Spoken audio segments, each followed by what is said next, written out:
That's Mary Marst, isn't it? Her reputation preceded her, didn't it? Well, it isn't every day a spoiled heiress becomes the acting CEO of an international hotel conglomerate. That's true. The Marst Corporation.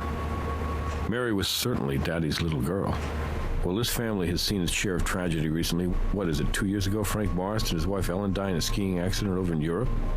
Then Frank's will hands over the family business to Mary, only to have her nearly die in a car accident.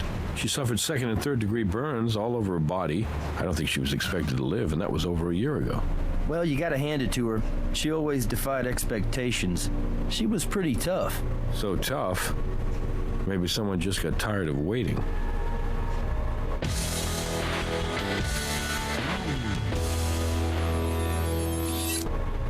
Mary's hospice nurse and her stepsister Jane Barrett found her like this. I'll let you guys go to work. If you need anything, you know where to find me. Okay, partner. Ready when you are.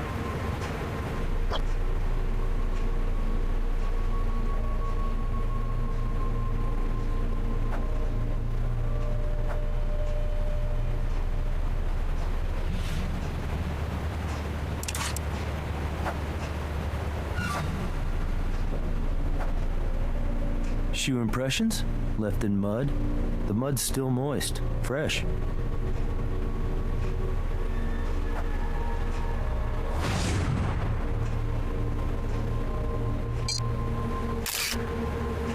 These muddy footprints have a very distinct tread.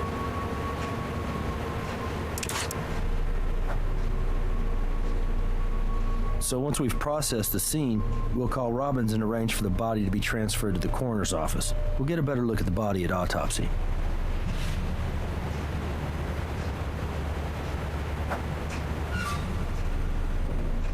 Have you ever seen one of these before?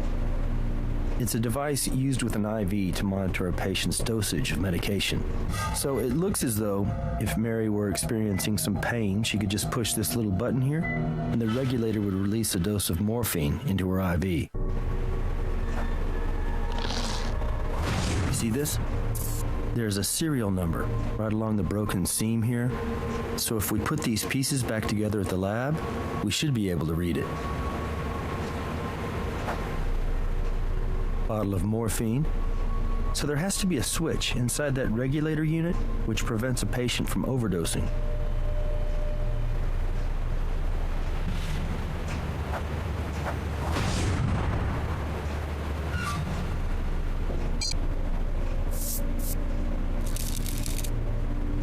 Now that's an excellent print.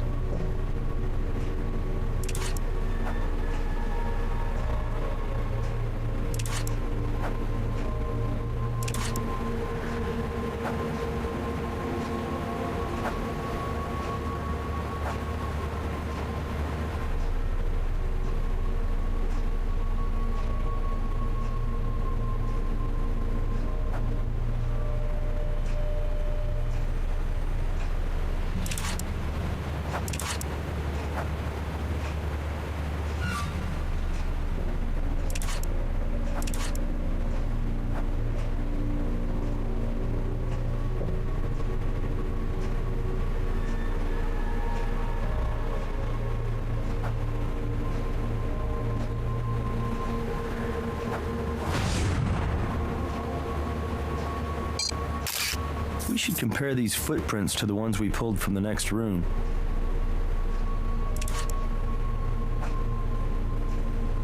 Look like anyone you know? Maybe not. This bust is of the late Frank Marst, Mary's father. Looks like it's made of solid bronze.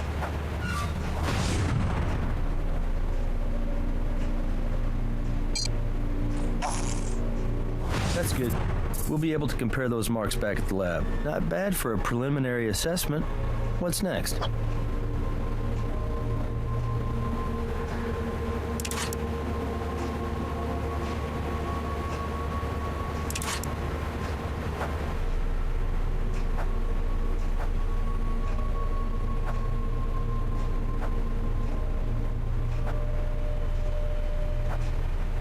Miss Barrett, we're with the Las Vegas Crime Lab.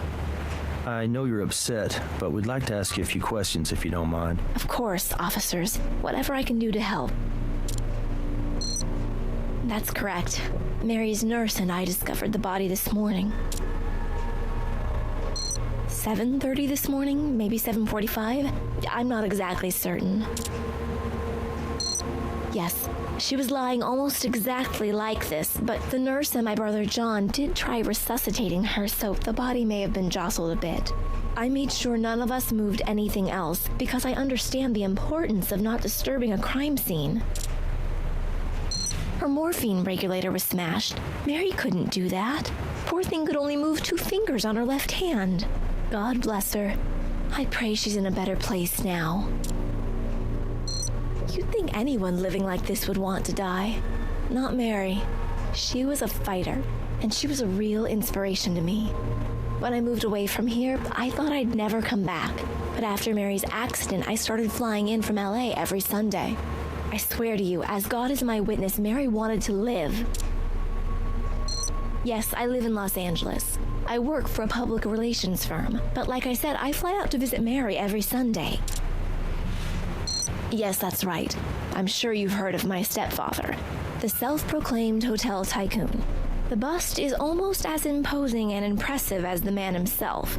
He and my mother died less than a year after it was commissioned. They were skiing in the Swiss Alps. I can tell you, everyone was shocked when the living will entrusted Mary to step in as the acting CEO of Marst Hotel and Entertainment. Well, needless to say, no one thought a party girl could take over the reins of a multinational travel and leisure conglomerate, including me. But I have to admit, we were all wrong. Tragically, the very same night she announced her retirement and appointed her successor, she crashed her car. Yes, it is. She was so badly burned, the doctors told us she wouldn't live through the night. I'll never forget the look on my brother's face when he heard the doctor say that. It's all impossibly difficult to describe to you. I mean, first our parents, and then Mary? It was almost too much to bear. But the way she fought, she was stronger than anyone could have guessed. She wanted to live. Mary's nurse let me in, and it was just like my normal Sunday visit. I wanted to tell Mary about my promotion. And then, as soon as I saw her, I knew something was wrong. I could tell by the paleness of her skin. I think I screamed, and the nurse screamed, and that's when John ran in and we tried to revive her. This is the family's chalet. When we all decided to bring Mary back here to spend her final days in peace, my brother John decided to move in too, so he could be with her and help take care of her. He and Mary were very close, much closer than he and I. No, we're not particularly close. Well, let's just say we have very different views about money. Very different values about it. Growing up as an only child, Mary had always wanted a little brother, and John was more than happy to be spoiled by her. I have no idea. He ran out of here and I haven't seen him since. Thank you for your time, Miss Barrett. We'd like it if you could remain here in Las Vegas until we have a better idea of what happened to your stepsister, okay? All right, officers. Whatever you think is best.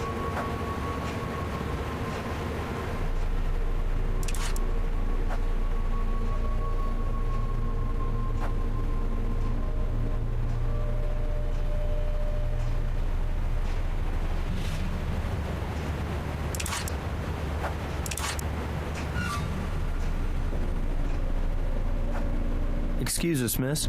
We're with the Las Vegas Crime Lab. We'd like to ask you a few questions, if you don't mind. Starting with your name, please. I'm Pauline Liu. I'm Mary's hospice nurse, but I suppose you might have been able to guess that from the uniform.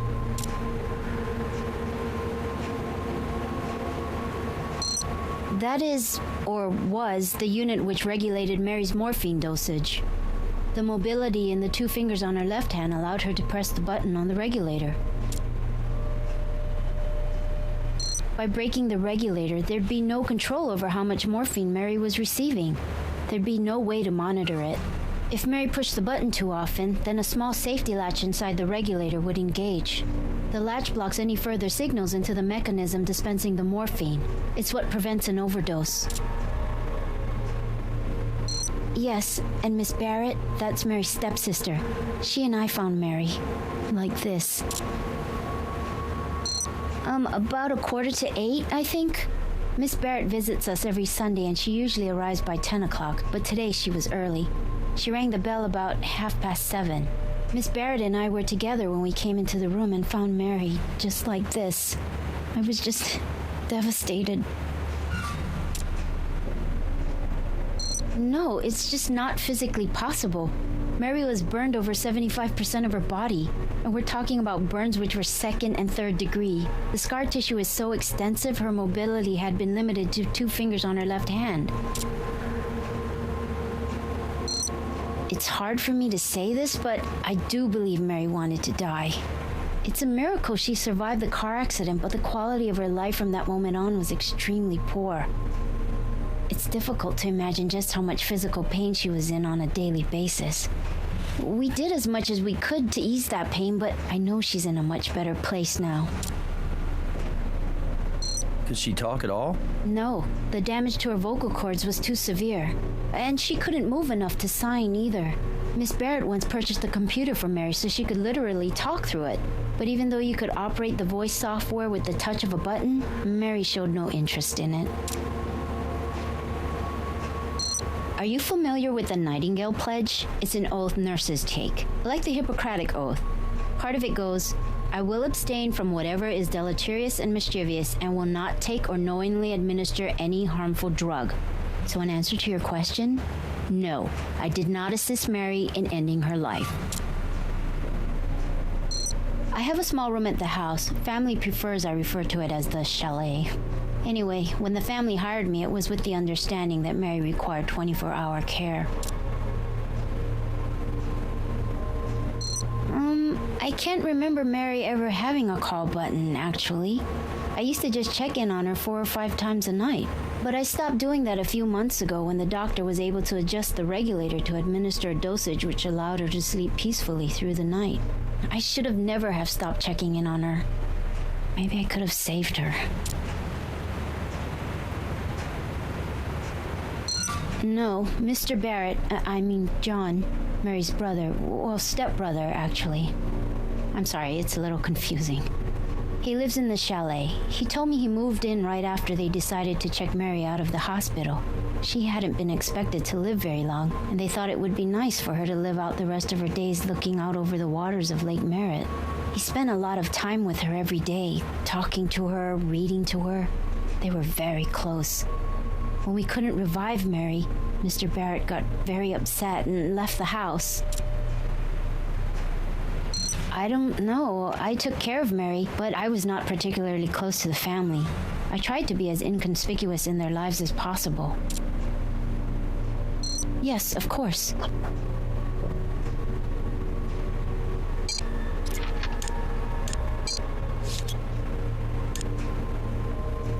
I'll call Robbins, tell him to send somebody down here to pick up the body, and I'll make sure the officers hold the scene for us, just in case we need to come back here.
So, the print on the bottle matches Jane Barrett. It says here she was arrested 6 months ago as part of a Death with Dignity demonstration in Carson City.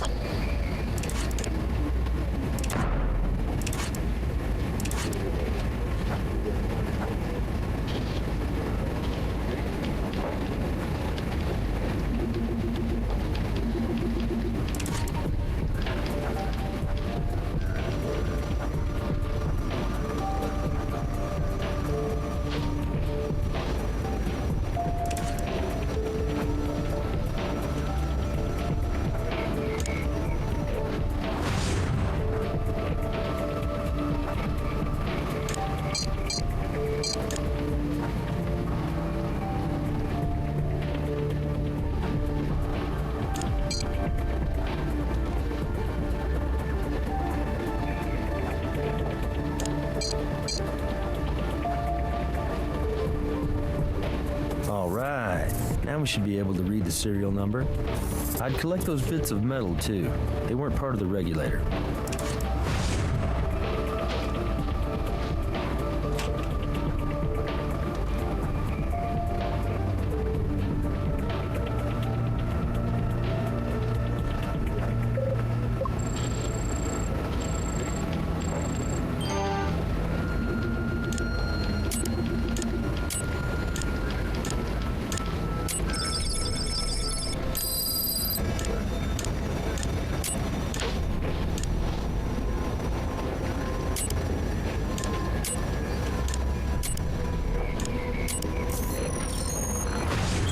That's almost 100% bronze.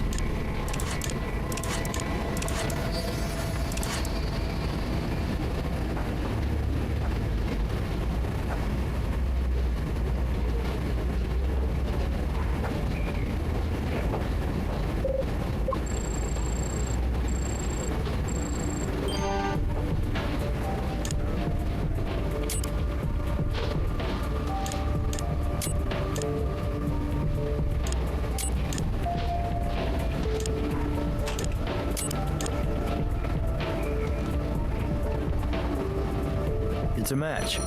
That bronze trace we found in the broken regulator pieces came from that bronze bust of Frank Marst. The evidence suggests someone took the bust from the front room and used it to break open the regulator. Then they removed the morphine control inside. Then the murderer pushed the button on the regulator to give Mary an overdose of morphine. If Mary was awake, she would have been forced to lie there and see it all happen, helpless.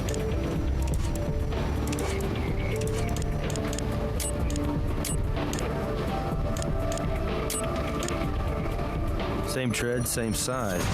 So whoever passed by the bronze bust of Frank Marst also approached Mary Marst in her bed.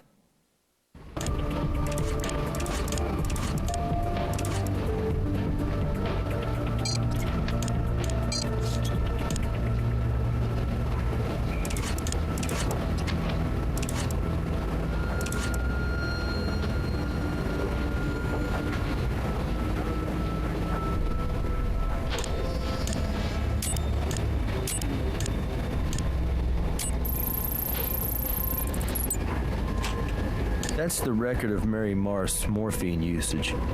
Take a look at the line of continuous usage during the last entry. I'd be surprised if that's not our cause of death right there.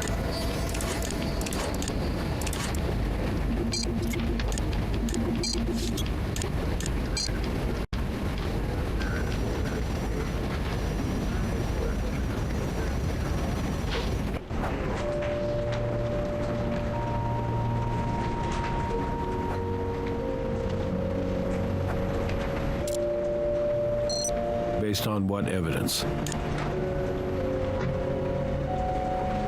Prints on the bottle of morphine belong to Ms. Barrett? Well, until Doc Robbins gives us the results of the autopsy, we can't even think about a warrant. But maybe Ms. Barrett will come in here voluntarily to answer some more questions. No harm in asking her, right?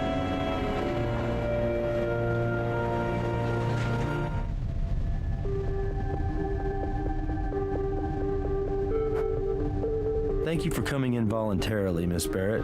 Of course, officers. I'm happy to help with your investigation. To be honest with you, I'm uncomfortable with her appearance. She's trashy. She wears that nurse's uniform more like a stripper than a caregiver. However, John seems to think she does a good job, and Mary approved of her. No, of course not. Mary had already passed by the time I got here.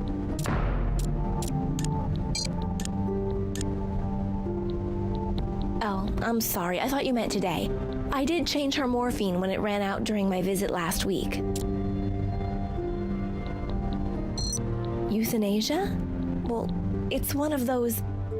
In theory, it sounds like something which could be a good thing, but in practice, what scares me is the opportunity for abuse. Kids offing their grandparents in order to inherit the money to buy a new cell phone? No, I'm opposed to it.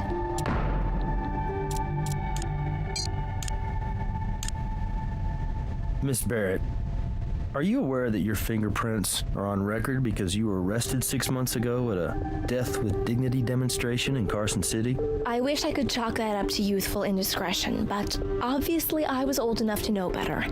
Suffice it to say, my politics 6 months ago had more to do with my personal relationships than my personal beliefs. I don't mean to suggest that there's anything wrong with the Death with Dignity people. It's just that I wasn't really with them, if you know what I mean. And honestly, having lived with Mary like this for all this time, I can't say I could make a decision like that. Especially because, even though she can't speak, I know Mary wants to live. I know that very much in my heart. Ms. Barrett, could you tell us your whereabouts for the last 24 hours? I live in Los Angeles. I come up here to visit with Mary once a week. I flew up here this morning. By that look on your face, I'd imagine you'd also like to know if anyone can verify what I'm saying, but I don't think anyone I know saw me. Oh, wait! Hold on. Actually, I have this excellent home security setup, Superior Security Systems. You see the way it works? You're either in the away setting with the motion detectors on, or the home setting with them off. They gave me an application for my cell phone that tracks when I'm home and when I'm away. I can send what it recorded for the last 24 hours to you, and you'll be able to see I was home, right up until I left for my flight this morning. Okay. Send us those records, Ms. Barrett. But we'll still have to authenticate them with your security company. So I just got the records for Jane Barrett's security system from Superior Security. Looks like they check out. According to the records, Ms. Barrett was at home last night at 11. You know, the Marsh family is still a pretty powerful player in this state. And it's pretty much an open secret that John Barrett was set to inherit everything when Mary Marsh died. Jane Barrett wasn't even going to get a little something for the effort. Well, being left out of the will is a possible motive, but what do we think about Jane helping Mary end her own life, trying to give her death with dignity? Do you know what death with dignity is? It means you don't drool. I think when you have a family with a lot of money to fight over, I don't trust any of them. But if Doc Robbins tells us the time of death clears Jane Barrett, then I'll move on to the next best suspect, family member or not. Vault Insurance Company was only too happy to provide us with their claim file on Mary Marsh's accident. Hey, Robbins here. Sorry if I slowed you down any, but I was finally able to determine your victim's time of death. You're looking at somewhere around 11 p.m. last night. Why don't you meet me in the morgue when you're ready, and we can go over the rest of the autopsy results.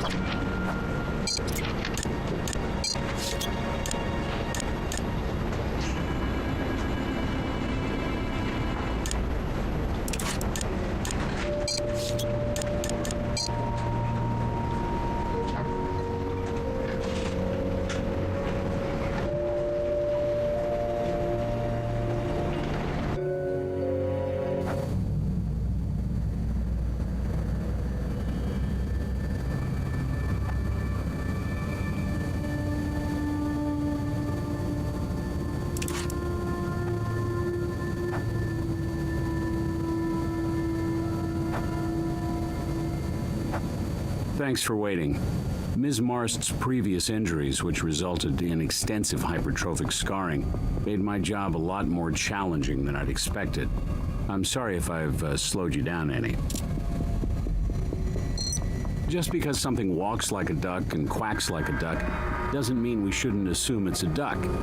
The massive amounts of morphine found in the victim's system would lead one to expect death by overdose-related causes, and I did determine Ms. Marst's cause of death to be asphyxia due to morphine intoxication.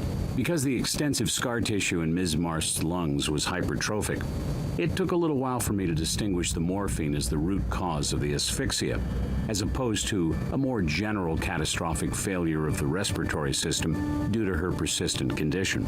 Is it just me, Doc, or did this autopsy take a little longer than usual? Well, Nick, it's just been a while since I examined a body with such severely burned tissues that hadn't been a contributing factor to COD.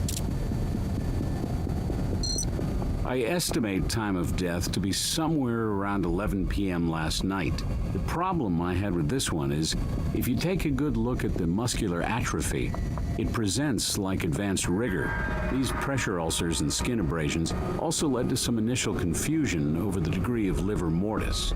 And finally, once I got Ms. Marst's medical records and saw she'd stopped eating solid food about 3 months ago, I knew I couldn't use any partially digested food to help set her time of death.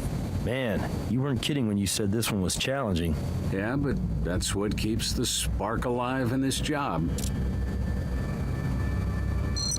It's a good question, and I have no answer for you. Now, in a situation like this, where such a high dose of morphine is involved, I look for signs of cadaveric spasm. Because when voluntary muscles are deprived of oxygen due to, say, strenuous activity, these muscles tend to seize up perimortem, and indications of cadaveric spasming, let's say in the hands or arms, would tend to suggest the victim was in the midst of a struggle around the time of death, and I looked for such indications. When I got the full tox report back, it seemed to me that the level of morphine in her system was so toxic, it probably caused her to slip very quickly into an unconscious state just prior to the total collapse of lungs. So, absent any indication of cadaveric spasm, I concluded your victim's voluntary muscles were not engaged in any such strenuous activity perimortem. The more important point here is that whether this was a deliberate act of murder or an assisted suicide, Mary Marst's death was the result of a homicide. No, it would have been impossible. Her medical records indicate Ms. Marst sustained multiple near-fatal injuries in a car crash. Apparently, she actually inhaled burning fuel, which obviously severely and permanently damaged her vocal cords. Sure, I collected them for you, as usual. Anything I can do, feel free to take a closer look at the body yourself. Oh, almost forgot. There's a shard of some kind embedded in the back of her left hand. I left it for you to collect. Scar tissue here is extensive, as well as hypertrophic.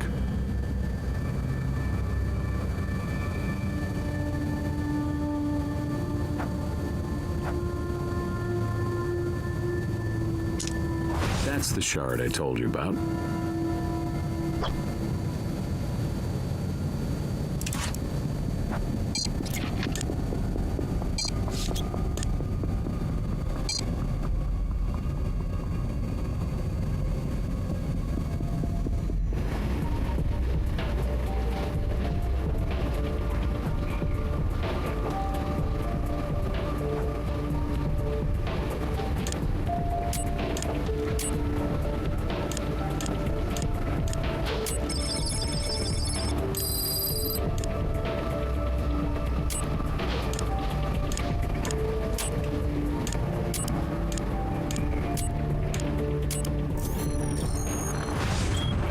Looks like an acetone and some hydrogen cyanide combined into fibers of an ethyl methacrylate monomer and bonded with a similar but complex polymer of transparent thermoplastic. It's a tiny piece of a cosmetic fingernail. I wonder, when was the last time Nurse Lou had her nails done?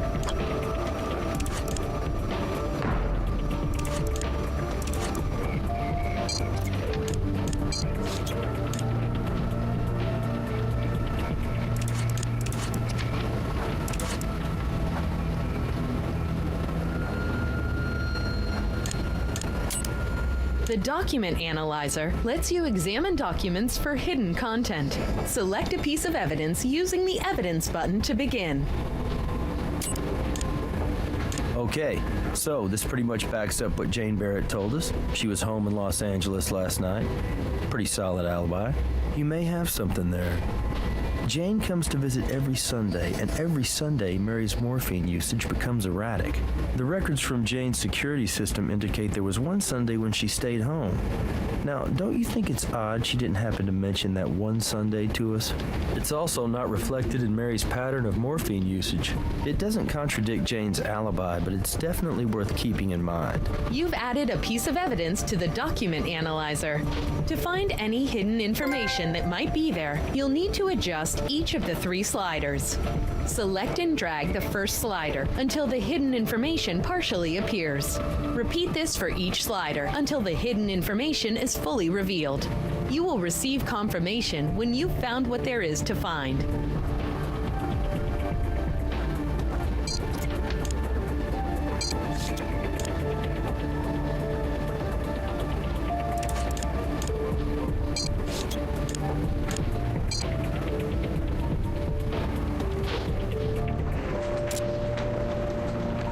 What evidence do you have? What if we do this? I'll talk to the nurse. See if she might be willing to come down here voluntarily to answer some questions. Maybe we'll get lucky.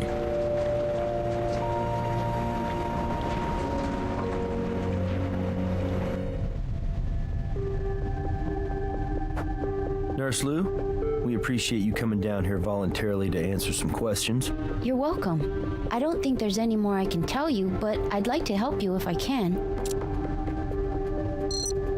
These? Yes, they are.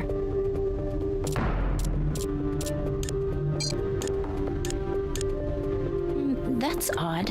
Oh, but you know I did get a nail tip put on my index finger when the real one broke last week. It's been on my hand all week, so I guess I kind of forgot about it. But you can see it's not chipped or anything.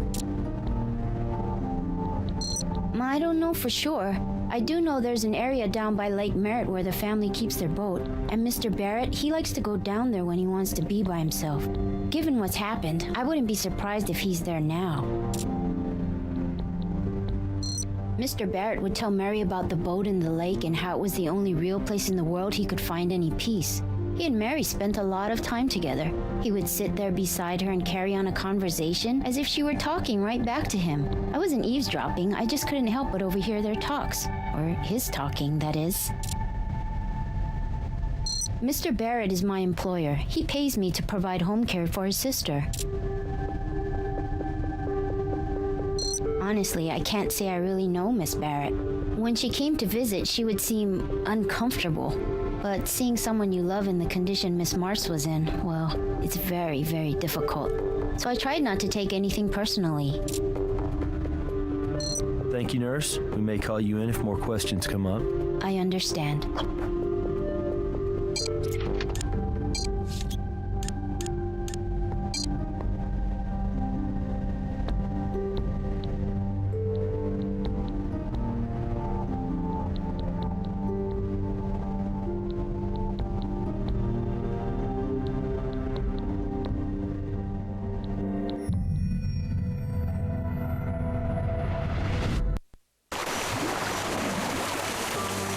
That must be our man, right where Mary's nurse said he'd be.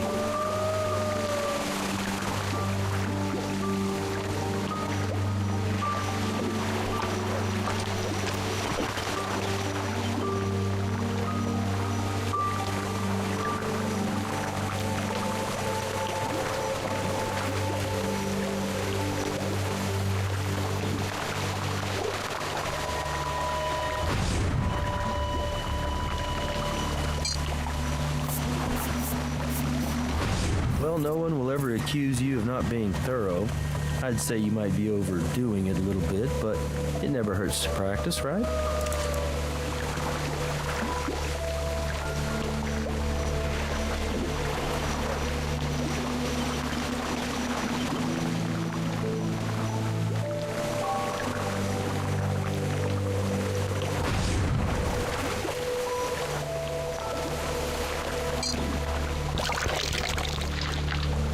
Good idea.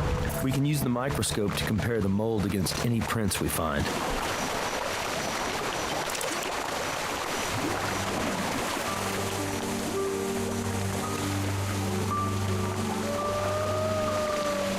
John Barrett, we're with the Las Vegas Crime Lab. Okay. Do you think I'm gonna need my lawyer? We're looking into the death of Mary Marst, and we'd like to ask you some questions. I didn't do it. What else do you need to know? Sister. Mary was my sister. Even though our mothers were different, that didn't matter. And Mary was the only real member of my family I had left. Oh, she's gone. What the hell are you trying to insinuate? Mary was a fighter. Most people just lose their will to live. Not Mary. She was an inspiration. You know what? That's really none of your business. My opinion? I think you're wasting your time and mine.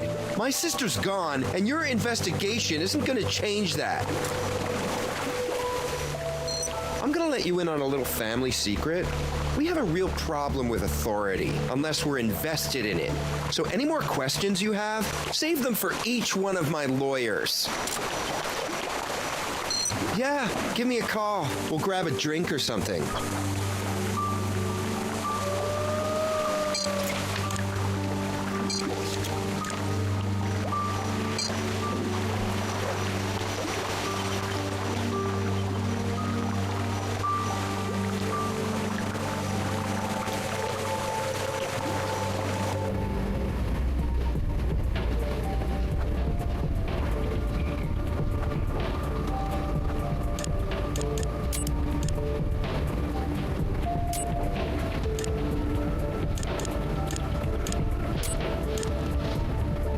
Size and the tread patterns match.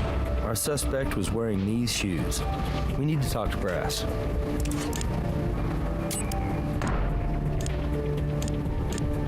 The size and the tread patterns match.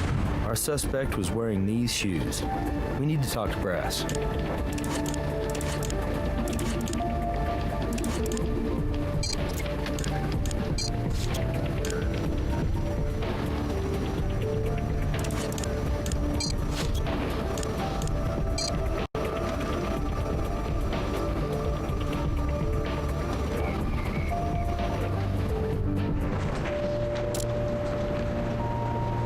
What do you got in the way of evidence?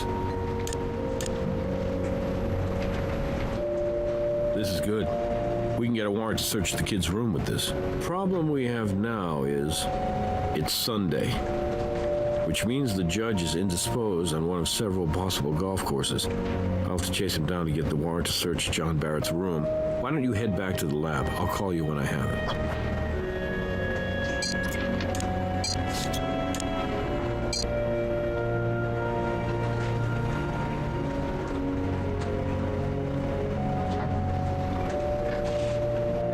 Recognize him? This is a statue of St. Ambrose, patron saint of beekeepers.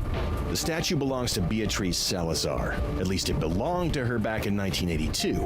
That dried blood there belonged to her husband, Miami drug lord Humberto Salazar. The theory goes Humberto Salazar fell in love with a beautiful teenage prostitute he plucked off the streets of Mexico City. She got the house, the car, and the drug empire. He got St. Ambrose to the head.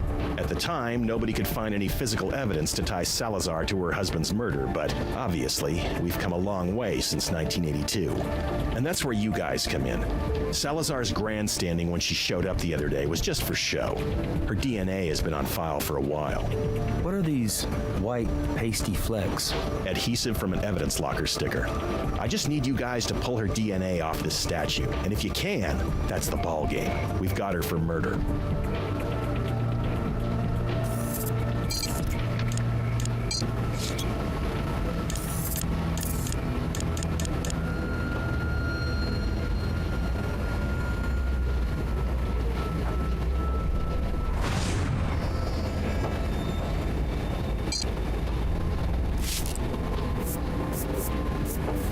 Nice job.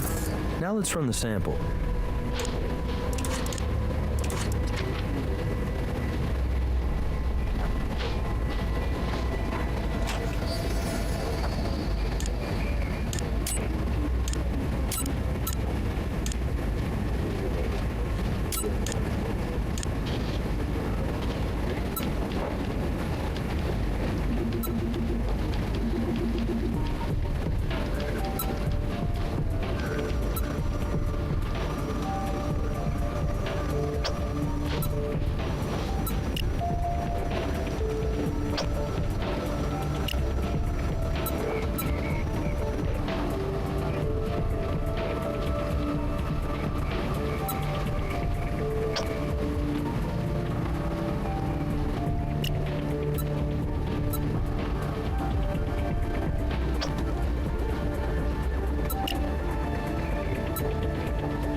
heck's going on? I'm not sure. Somehow, the proteins got denatured, cooked. They're useless. Son of a bitch. What the hell happened? It doesn't make any sense. The concentration of sodium lauryl sulfate is way too high. But I was standing right there beside you. I saw you prepare the sample correctly. Damn it, I can't believe this. I'm taking this statue back into my custody, and I'm going to make a formal request to the deputy director and to your sheriff that an investigation be immediately conducted into the CSI's possible malfeasance. Mr. Stokes, I would suggest you take this matter into your own hands before it brings down this entire lab. Tell me something. Are you just incompetent, or did you just deliberately destroy potential evidence? I know this sounds crazy, but I think Agent Huntby set us up. I think he deliberately set us up so that we would consume that potential DNA sample in analysis. And he wanted us to take the fall for it. Catherine, we got to get our hands back on that statue. We need to analyze whatever traces on it, and we have to figure out what the hell's going on with Huntby. Huntby just left the building, and he took the statue with him. I'll notify the FBI field office. See if they can help us. I think Nick is right. And I'll do everything in my power to get that statue back here and have you retested.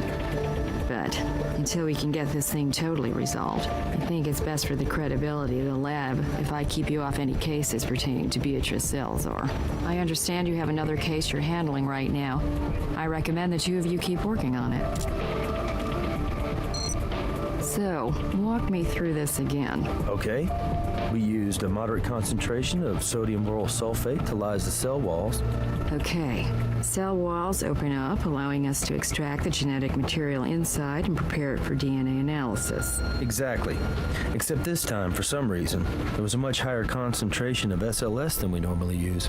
So when the sample was hydrated in preparation for our DNA analysis, the water and the high concentration of SLS produced a chemical reaction that gave off enough heat to raise the temperature of the water way above 80 degrees Celsius.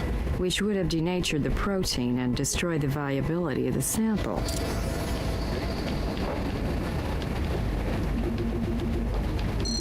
Agent Huntby is claiming you incorrectly prepared the lysing solution by adding too much SLS. Catherine, with all due respect to Agent Huntby, I was standing right there when it all went down. The solution was prepared correctly. Now, as we were swabbing the sample, I did notice a trace amount of some sort of pasty substance on the back of the statue.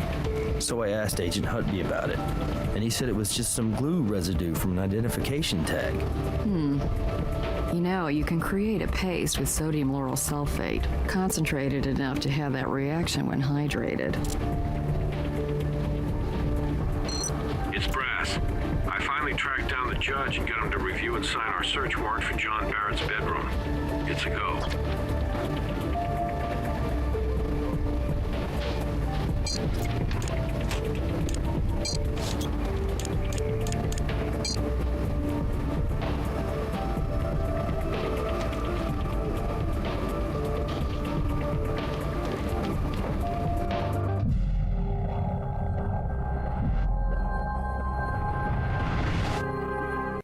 Brass had a hell of a time getting this search warrant.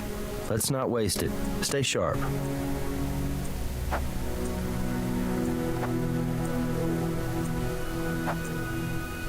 This guy may be rich, but lucky for us, he obviously doesn't pay for a daily maid service.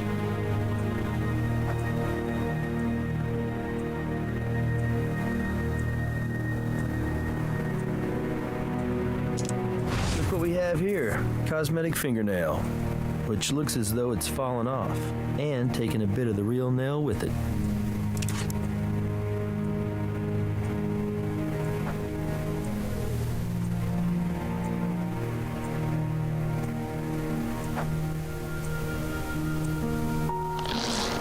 Parts of the job, right?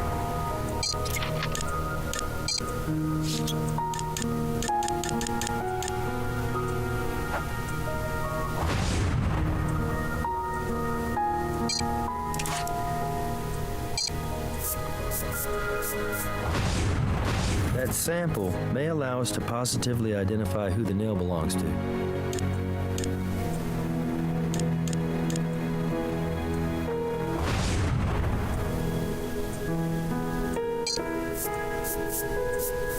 Dirty job, but somebody's got to do it. Hopefully, we'll be able to recover some usable DNA.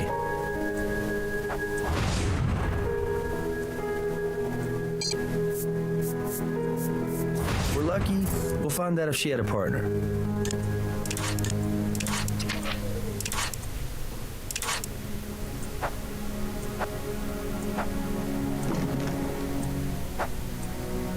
The man likes his shoes.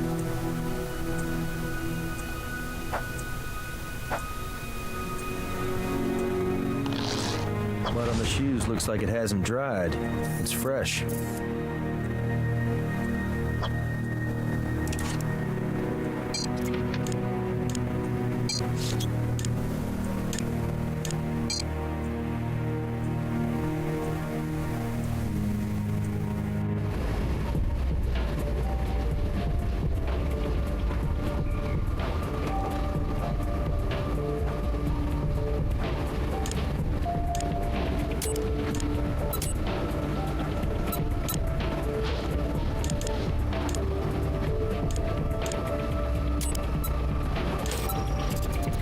The results of your search are in the column on the right.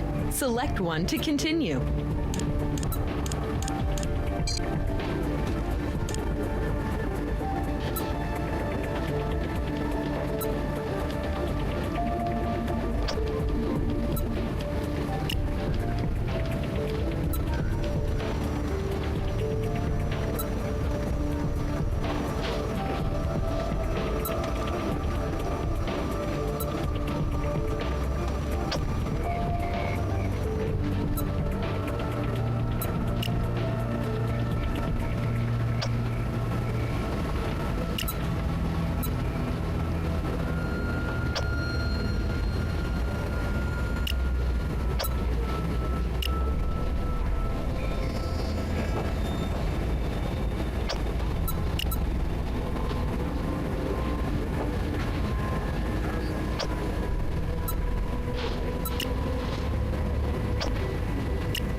Okay, so not only is Nurse Lou a stripper with a rap sheet, she lied to us about the fake fingernail.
Well, hello.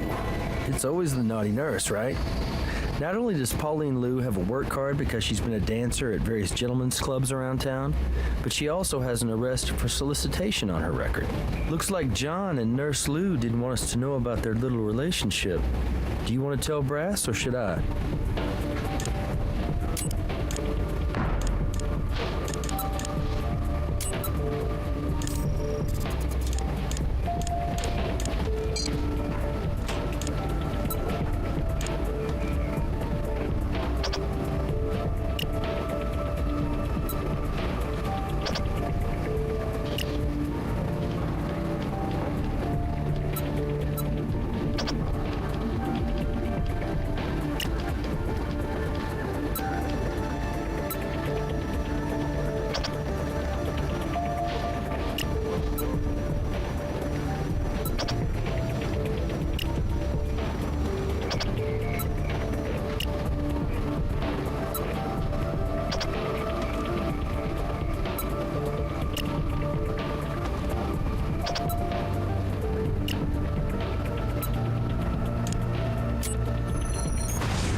Looks like John and Nurse Lou didn't want us to know about their little relationship.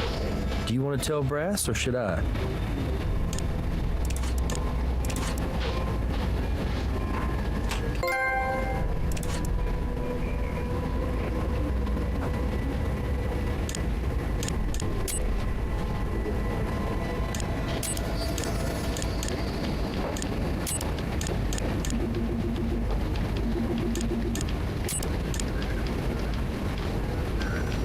So that piece of cosmetic fingernail that we found in the skin of Mary's hand belongs to her nurse. She lied to us. I wish I could say I was surprised.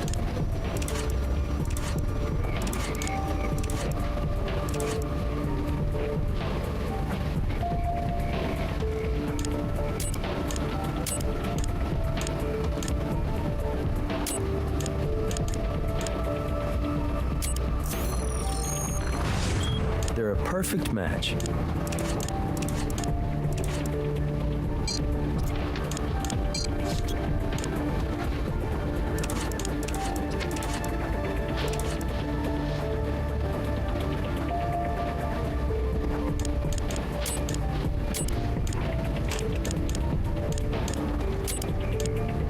The tread of this shoe is the same size and pattern as the shoe impression we collected from the crime scene. I gotta say, it doesn't look so good for John. The tread of this shoe is the same size and pattern as the shoe impression we collected from the crime scene. I gotta say, it doesn't look so good for John.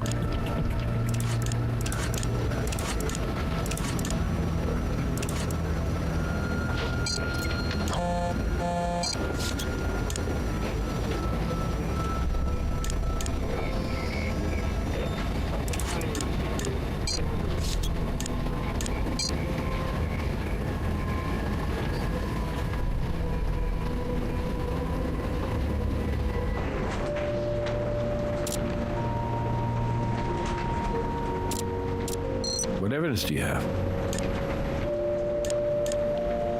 Pauline Lou and John Barrett were lovers. Great. So I'd call that motive, wouldn't you? So let me get this straight. John Barrett stands to inherit a fortune. His girlfriend, the nurse, provides him with an alibi, and lucky for her, vice versa. And on top of that, her intimate knowledge of the regulator unit gives the kid a great big opportunity for murder. Looks like John Barrett doesn't seem too interested in providing an alibi for anyone, including Pauline Lou. Okay, let's not tip our hand here. If we try and talk to John Barrett first, his lawyers might circle him and the nurse. But if we call the nurse in here first, then maybe she'll be willing to make a deal and give up her boyfriend.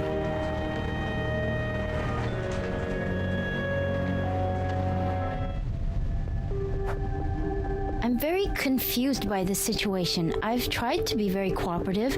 Have I done something wrong? Well, like I told you before, I chipped a nail and replaced it with this one I have on. And I've had it on all week. Why are you asking?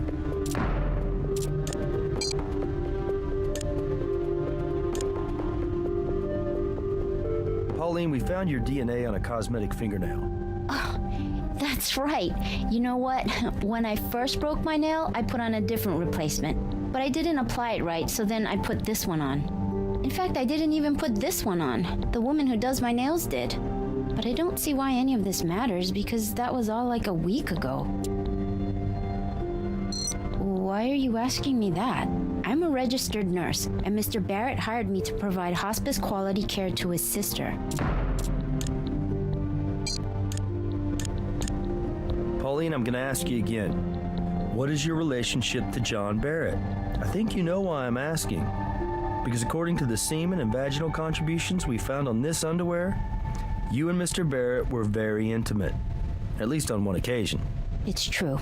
I love John. We've been together for some time now. I met John not long after his parents passed away. I probably fell in love first. I think he was more interested in being distracted. You see, before I was a nurse, I was a dancer. A stripper, actually.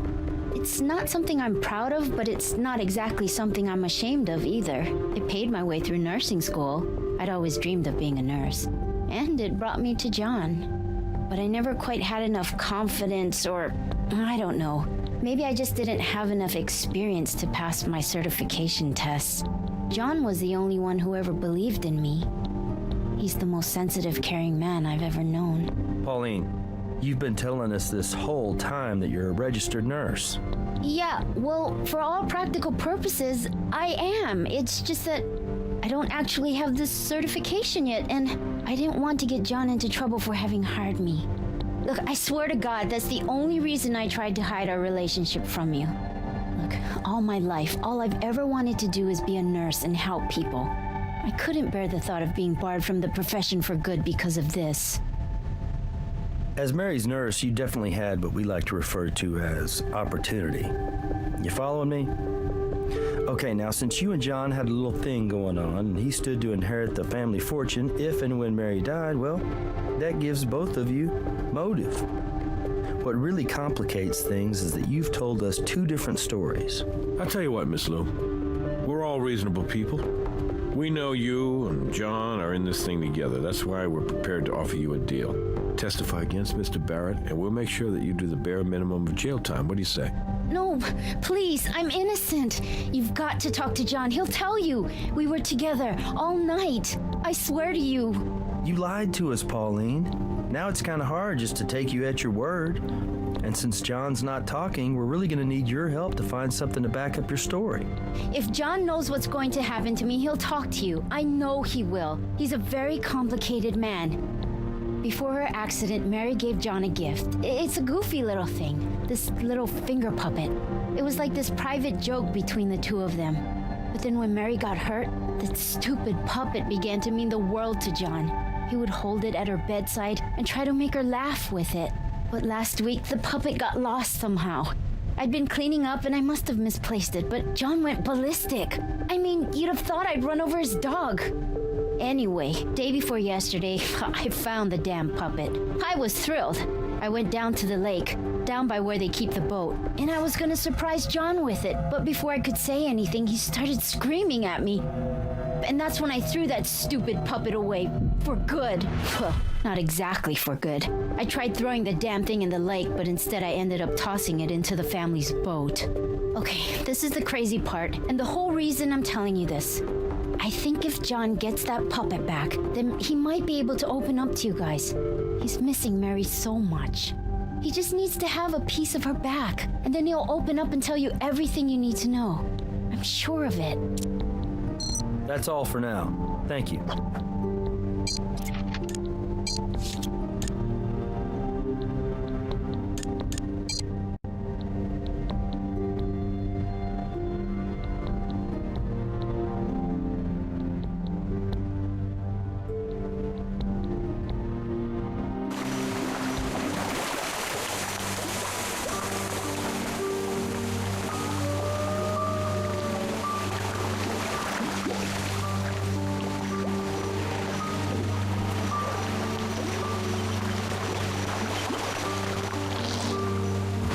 Okay, here's that little puppet Pauline was talking about. It's ridiculous. I mean, I don't mean to be disrespectful, but it's just really hard to believe this would mean so much to Mary's brother.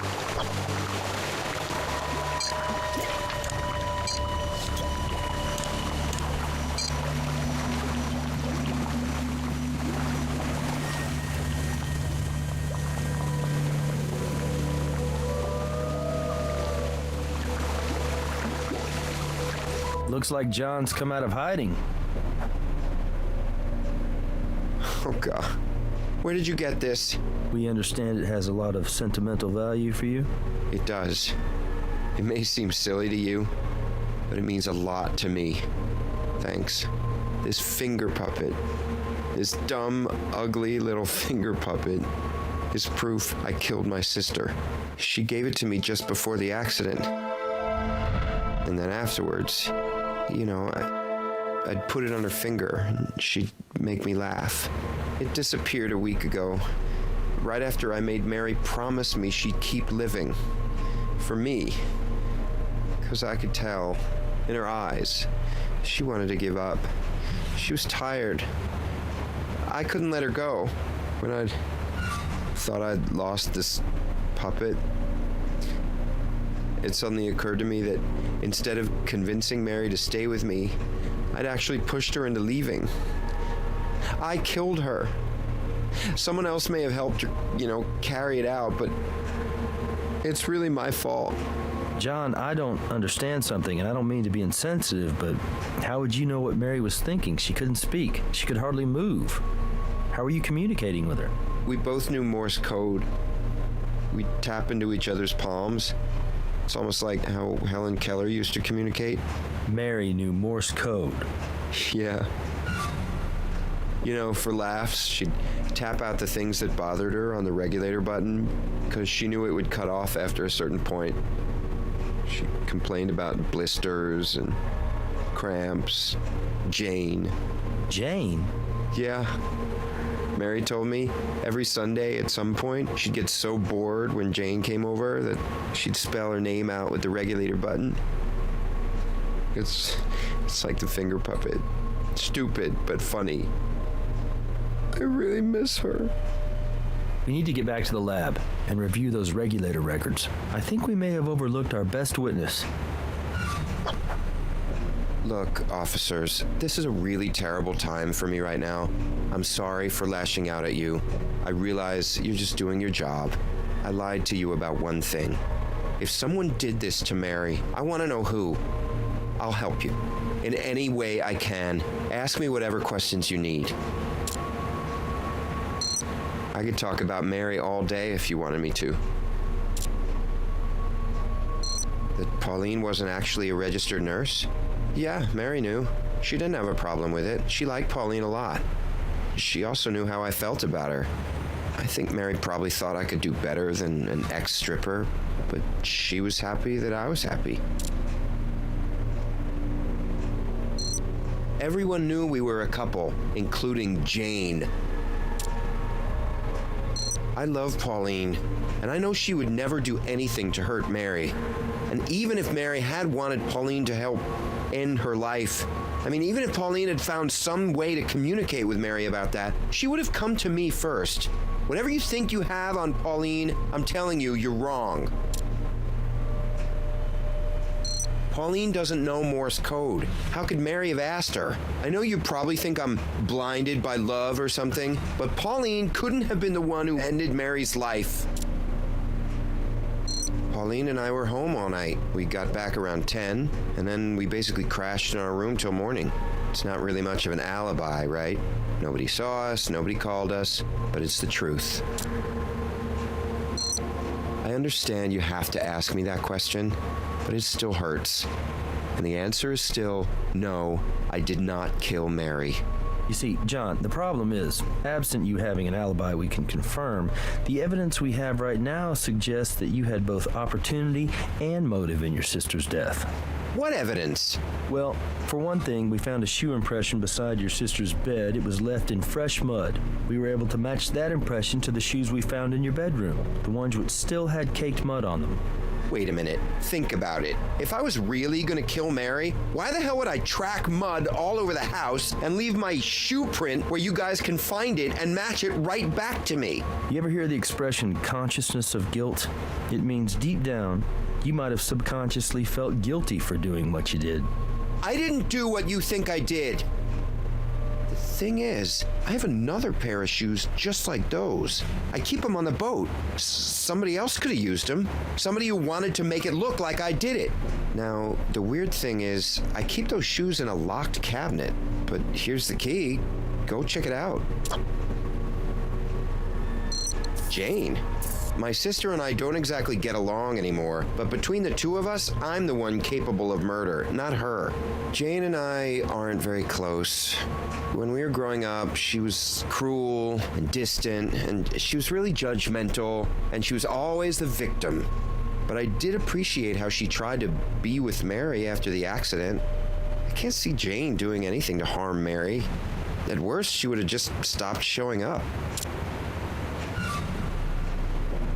Jane didn't like Mary. She didn't trust her. But then after the accident, Jane tried really hard to make things right between them.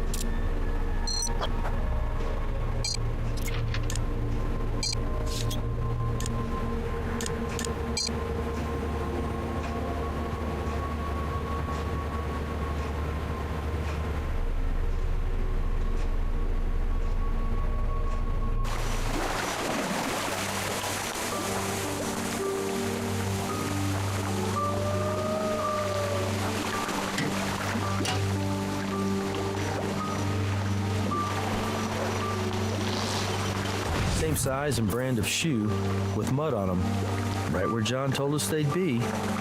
Okay, now the trick is to distinguish one pair of muddy shoes from the other.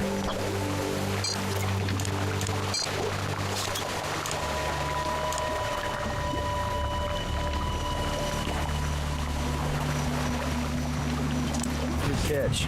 That's a very fine strand of hair.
Appearances can be so deceiving, can't they?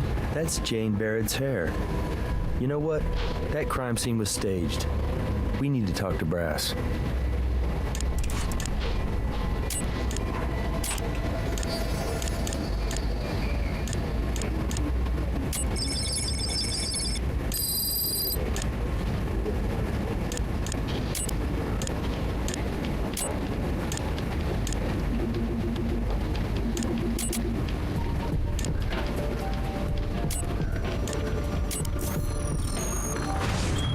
Petroleum oil with a very low ash content. Looks like the type of two-stroke oil you'd use in jet skis. Good job, partner. You proved that pool of motor oil is absolutely a pool of motor oil.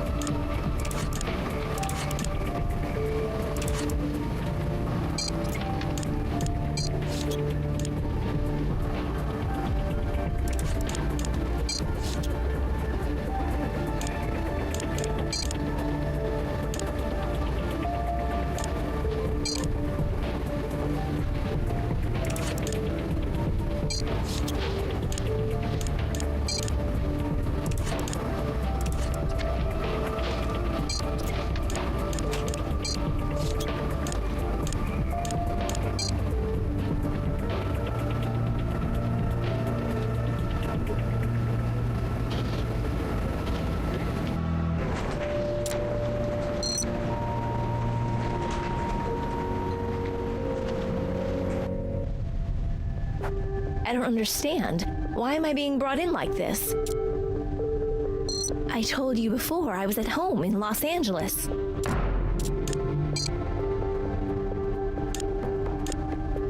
Miss Barrett, we found your DNA at a location which ties you to Mary's murder. That's not possible. I gave you my home security system records. I wasn't even in Las Vegas. I was home. This has to be some kind of mistake. Didn't you check with the security company? That's exactly what we did, Miss Barrett.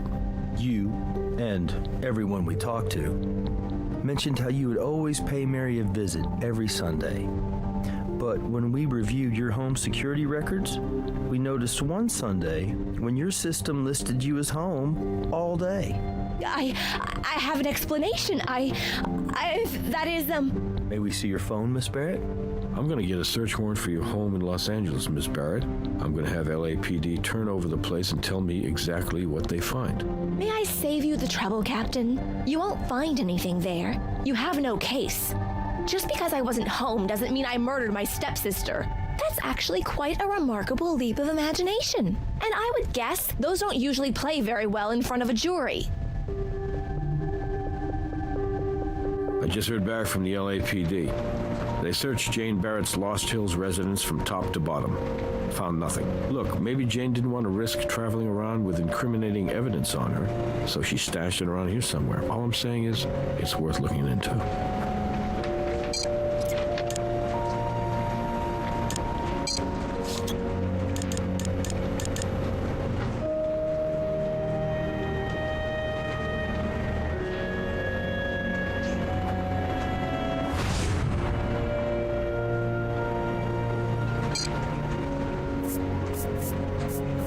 The smudge wasn't on her phone earlier.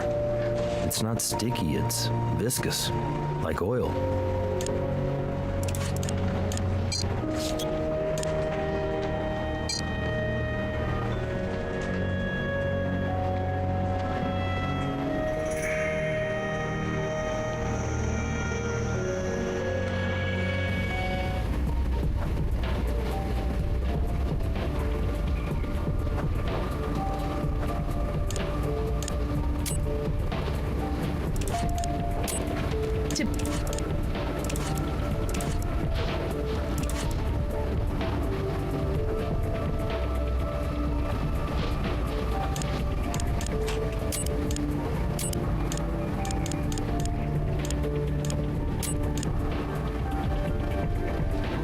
The shoe impressions we collected at the crime scene match the treads of the shoes we recovered from the boat. These are the shoes the killer wore. The shoe impressions we collected at the crime scene match the treads of the shoes we recovered from the boat. These are the shoes the killer wore.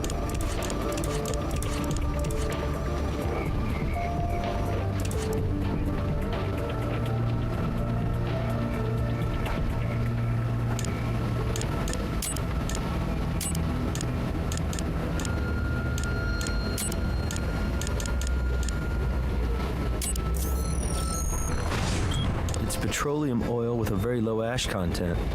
Looks like the type of two-stroke oil you'd use in jet skis. The chemical impurities in both oil samples match, which means we can put Jane at the lake very recently, but why would she go down there? Unless maybe she was trying to hide something from us. I think we're going to need something to search below ground as well as above.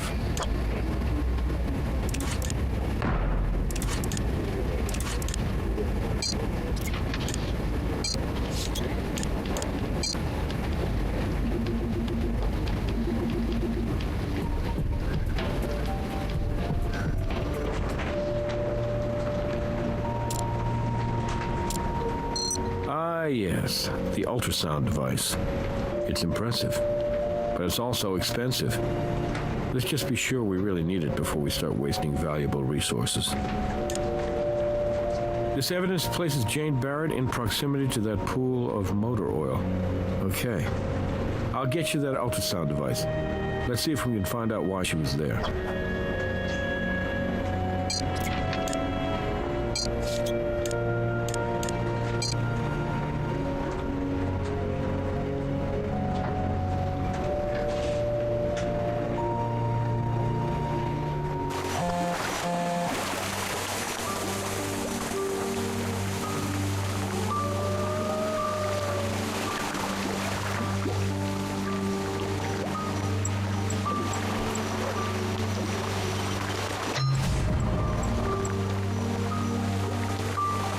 So this is what Jane was trying to hide.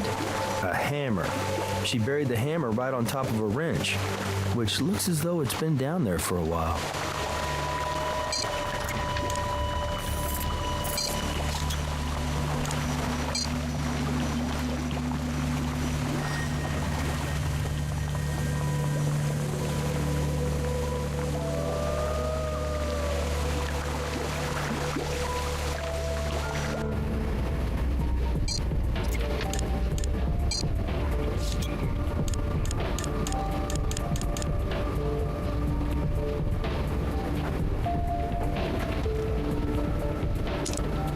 Like some kind of softer metal got embedded in the pitting on the hammerhead.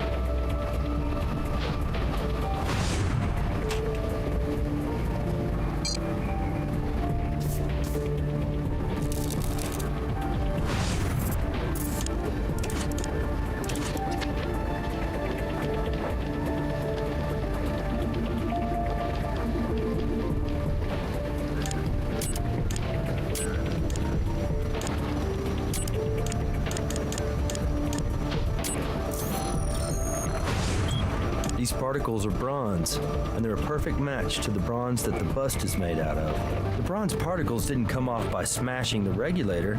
Someone deliberately shaved them off and planted them. So our killer wanted us to make the connection to the bust, and wanted to make sure we found those muddy footprints right by it. And he or she assumed that if we did, our focus would turn to John and Pauline.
Jane Barrett's fingerprint is on the hammer used to smash the regulator. I'd really like to hear what Jane Barrett has to say.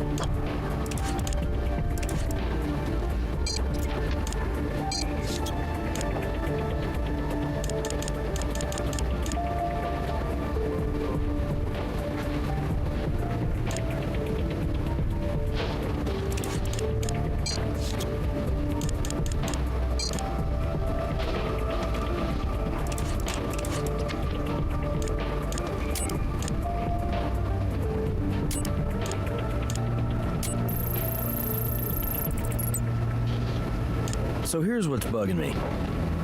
Every time Jane comes to visit, Mary all of a sudden has this wildly unpredictable pattern of morphine dosing. And I just couldn't put my finger on what was gnawing at me. What could Mary possibly be thinking? And then it hit me. If you were to take Mary's erratic pattern and filter it through the computer as a Morse code pattern, did you see Mary's final message right before she died? J-A-Y-N. Morse code has been in use for over 160 years. It only ceased to be an international standard for maritime communication in 1999. And for some reason, I remember when the French Navy ceased using Morse code in 97. The final message transmitted was, "Calling all. This is our last cry for our eternal silence." Let's go talk to Brass.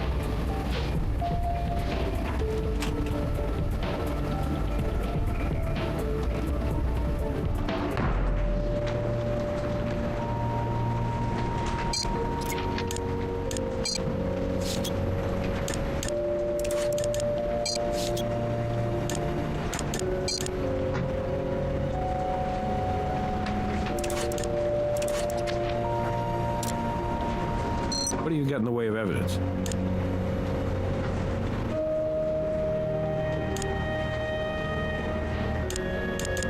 The DNA evidence puts Jane Barrett right at the crime scene. I'll get your warrant.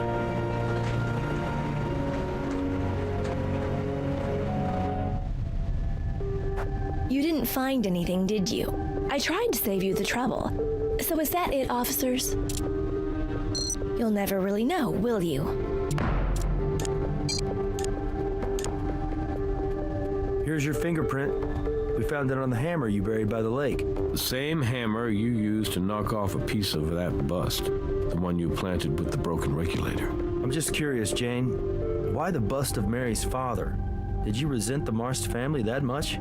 I hated them. Hated them for stealing my family from me. When my parents died in that oh-so-tragic skiing accident, it made me start believing that there was the possibility of justice in this world. Like God had answered my prayers and punished them for abandoning me. But then Mary took over the company. She was just a stupid little party girl, and there was nothing I could do about it. But as soon as Mary resigned, that very night, I was ready. God really does help those who help themselves. Mary survived her accident, which upset me. Why was God punishing me? But I planned to try again, and that's when I bought that application for my phone so I would be able to create an alibi. But you know, I realized I could just watch Mary die, bit by bit. It was then that I completely understood God's plan for me. I wasn't being punished. I was being rewarded. And then one day, I found John standing over Mary, crying and begging her not to die because she was the only family he had left. But I'm his real sister. That very day, I snuck into John's room to find something that would lead you to him and his naughty nurse. I took a chip of her fingernail from the trash in his room. Then yesterday, I used my phone to make it look like I was home. Then I drove to Vegas. It only takes about 4 hours. In the right car, that is. I went down to the family boat, put on my gloves, got John's muddy shoes, and drove to the chalet. I waited for my brother and his whore to go to his room, and then I snuck in. I put on the shoes and took the bronze bust from the front room. As soon as she saw me, Mary started panicking, pushing her regulator button over and over and over. Do you need some help with that, Mary? I cracked open Mary's regulator with the bust, then used the hammer to chip off a bit of it. That part was for you guys to find. Then, and this was the best part, I put the broken regulator in Mary's hands and I forced her to push the button. I looked into her terrified eyes to watch the morphine melt her soul away. And then, she almost wrecked it. She looked at me, and she smiled at me. She was trying to trick me, make me think she was glad to die. Like this was what she'd wanted all along, as if God was freeing her, not me. After she was dead, I planted that tiny bit of the fake fingernail on her hand. I replaced the bust, returned the shoes to the boat, and buried the hammer. Then I drove home. I got back just in time to catch my flight. You might be right, Jane. Mary may have been happy to finally be released of her burden. Or maybe she was smiling because she'd been able to spell out most of your name on her regulator right before she passed. I think she was smiling because she knew you weren't going to get away with murder. Well, we'll never know for sure now, will we? I do know one thing for sure, Miss Barrett. You may have been neglected by your family, but we're going to be paying a lot of attention to you now, probably for the next 25 years to life.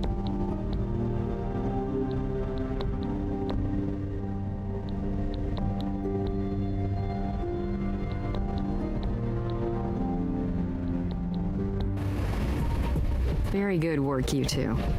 A confession is always a nice bonus in a case like this one.